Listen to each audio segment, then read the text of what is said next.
Yo, what is going on, guys? So we're going to go over free agency a little bit. We're going to go over some, I'm going to throw some names out there for you guys when it comes to Eagles free agency. Monday, negotiations with players do start. I'm going to put some names out there. Take it with a grain of salt. Necessarily, these aren't players that I do want.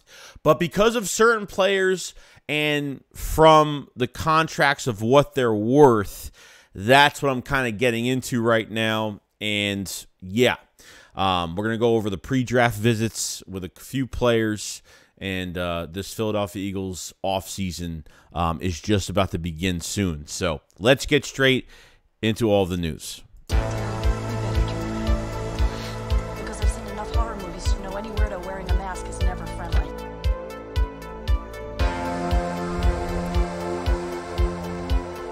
What is going on, guys? Hope it's having a fantastic day. So, free agency in a few days, we're getting there. It is coming to the point where we're going to see if how Howie Roseman is going to shape this roster up.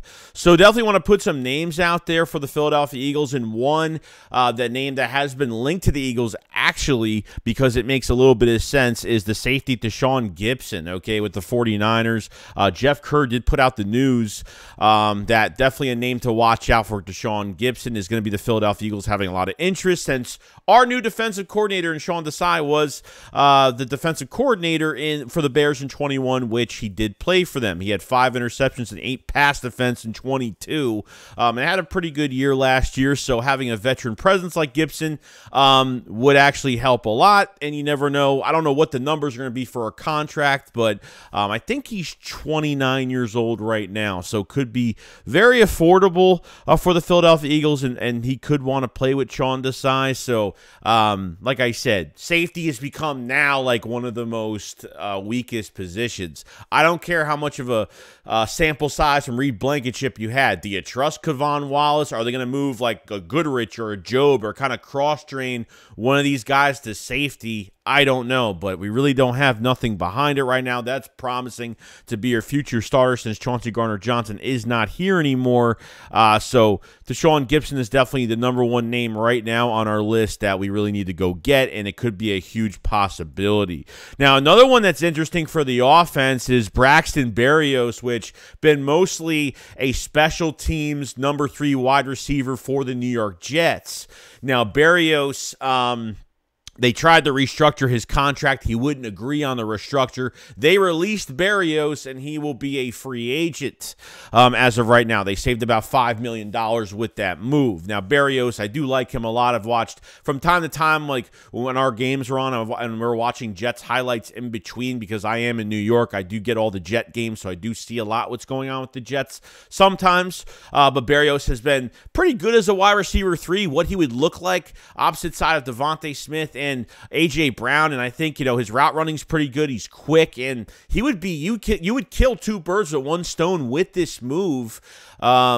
And I think would be really good to get a guy on special teams. Why Michael Clay got an extension and got more money, I have no idea. We didn't really even talk about that in the video yet, but I was like, okay, that makes a lot of sense. But I don't get that at all.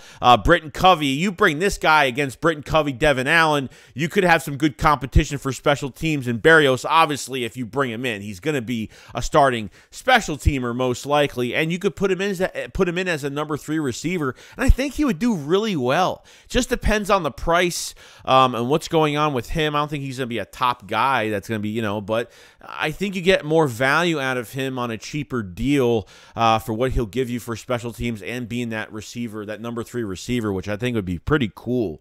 So, we'll check on that later on. Be interesting to see what the Eagles do there.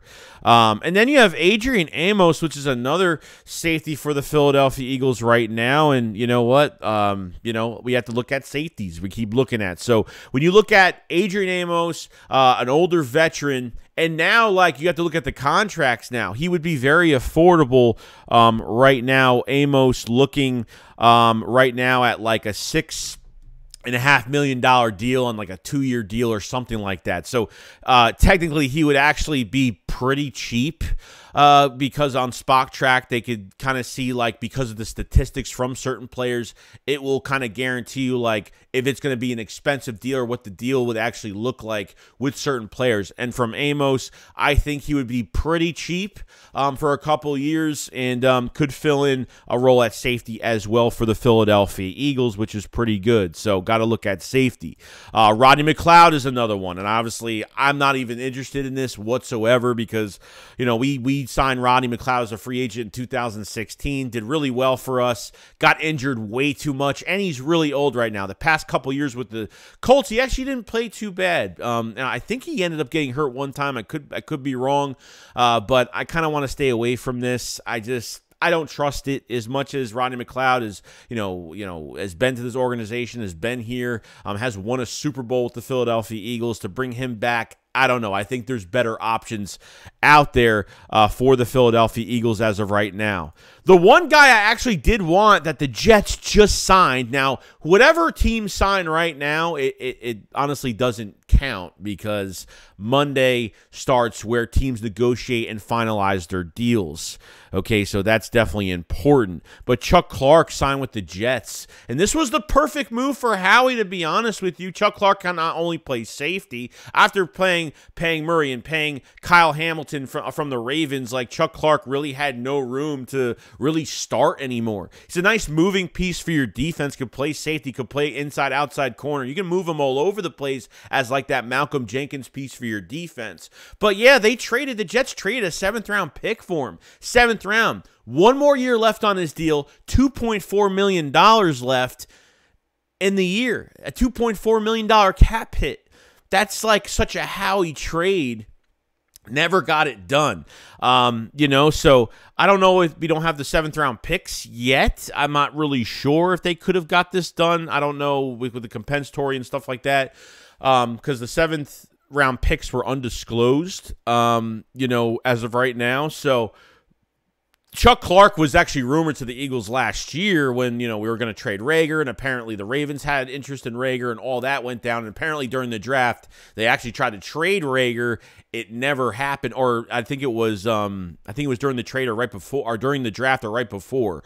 And Chuck Clark was definitely on sites. I had a lot of interest in him because he could move all over the field. He's a veteran, and I think it would have been a really good move for the Eagles to bring him in, but $2.4 million, 1 more year left on his deal. That for a 7th-round pick, it's pretty good. I mean, that was a really good trade from the Jets. Chuck Clark was definitely top of my list in free agency because I totally forgot about him a couple weeks ago, and then I just remembered, and then all of a sudden the news came out on Chuck Clark, and yeah, was not great.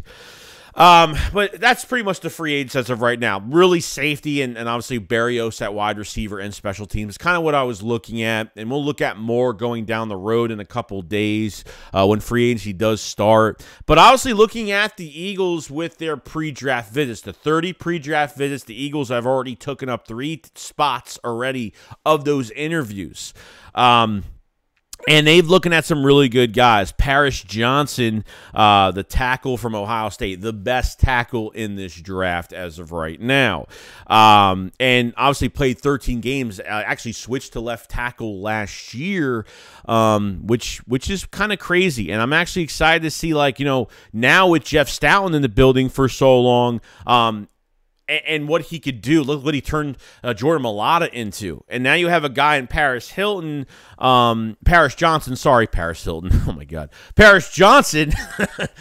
He actually can play guard and tackle, which is pretty good. So maybe the Eagles want to cross-train him or they want to do something with him. So definitely on the radar, which is not a bad thing, guys. Just because offensive line is the first bit of business, when it comes to pre-draft visits, it's not really a bad thing. I mean, I don't know where they think. Are they really thinking about taking an offensive lineman with the 2nd first-round pick? Would be really interesting to bring him in. And obviously, not only is Paris Johnson the only one, the other Ohio State offensive lineman is, and DeJuan Jones is great. I mean, he's 6'8", 365 pounds, actually ran a 5.35. For 365 pounds, a 5.35 is really really good, to be honest with you. I mean, the only thing it's foot placement. It's when they get counters on him and they push him back a little bit. He has a little bit of a balance issue, but he's going to be with Jeff Stoutland coaching and polishing him up a little bit. I think he's going to become one of the best tackle/guards. You can actually do a lot with him if you want, okay? And I think it's a great move for the Philadelphia Eagles. I think it's fantastic that they're looking at offensive linemen. Lane Johnson's getting old. Cam Jurgens is going to have to move to center sooner or later after Kelsey retires, and then you're going to have an open spot at guard as well as your right tackle, depending on how long Lane Johnson is going to play, which I think is pretty cool. But when you look at it, look at the offensive line right now. I mean, you're losing a little bit of depth with Andre Dillard leaving, and I don't really like too much of the depth with the Eagles right now, which they'll definitely sign some more guys. But definitely with DeJuan Jones, it's really maintaining his power for his size and using it in a positive way. And I think like I said, he needs to polish up on his balance a little bit when he has those counters on him on the inside. He just has a little bit of issue with the pass protection, just a little bit, but he has really good athleticism for his size. And I'm telling you, it could be a really fantastic signing. One of the best offensive linemen. Looking at 2 offensive linemen from Ohio State, and yeah, they're doing their homework right now, which is great. So that's DeJuan Jones. Now their third pre-draft visit is going to be Broderick Martin from West Kentucky at 6'5", 330 pounds. He's more likely a day 3 pick for more depth. His bull rush is really good. He's got really good hands. It's just this guy another guy needs to be polished up a little bit more going to the NFL. And the Eagles are very thin at defensive tackle right now. Linval's not here. Sue's not here. Cox, Hargrave. I mean, you're losing 4 defensive tackles. You have Milton Williams and Jordan Davis, and that's it. Milton Williams is not starting as your defensive tackle counterpart to Jordan Davis, okay? But depth-wise, you're going to need more, and Broderick Martin could fill that role. They could draft another DT on day 3 of the draft. There's no doubt about it. So, like I said, this is more of a depth move for the Philadelphia Eagles, doing their homework a little bit, and maybe could be better than Milton Williams. Who knows? Only time will tell. But packs a punch with the power that he has. Gets to the backfield really well too. So definitely something to look out for later on. But when it comes down to it, guys, it's crunch time in a few days with free agency, with these pre-draft visits. You know what I mean? So I'm actually excited to see what the rest of their visits are going to look like, see if they bring in Bijan, see if they bring in Gibbs or somebody. I want to see with the running backs who they bring in, and safety as well for those pre-draft official visits too for the Philadelphia Eagles. So obviously looking at those 2 offensive linemen from Ohio State, the best in Paris Johnson and DeJuan Jones, and looking at a more of a depth defensive tackle with Broderick Martin from West Kentucky. And you have guys like available at safety. You're going to have guys available, but it all depends on the market from their statistics from last year, what their market is going to run like. I think Adrian Amos will probably be, I think it'll be a pretty good signing, an affordable signing. DeSean Gibson might be the #1 guy at safety, just because obviously Sean Desai did coach Gibson when he was with the Bears in 21 as a defensive coordinator. And you have Braxton Berrios for the offense as receiver 3, and for special teams. Kill 2 birds with 1 stone with that, which would be pretty good. So that's all I really got to say, guys. That's the pre-draft visits. I'll keep you guys on track with the pre-draft visits. And obviously more free agents. We'll have more free agent videos probably tomorrow. More guys that'll be available, and we'll see what happens. So we'll have a live stream before then as well. But all next week from Monday to whenever, for probably the next 2 weeks. So from Monday on, we're going to have live streams every single day on free agency. Keep track, and we're just going to hang out and just talk about the Eagles or any team or any bit of news that's going on with the league, and we'll just sit and talk for a bit. So I hope, I'm actually very excited. I'm going to have a lot of fun with it. I hope you guys will definitely stop by. If you lasted this long in the video, make sure you subscribe to the channel. Make sure you like the video as well. It does help out the channel out a lot, and I appreciate all the support you guys have been giving. Another off season we are going into. What are the Philadelphia Eagles going to do? What is Howie Roseman going to do with a very depleted defense? It's going to be interesting. I'm pretty excited. You guys enjoy the rest of your day, and I'll see you guys on the next one. Shakes, what up? Follow, slide. Peace out, guys. Peace.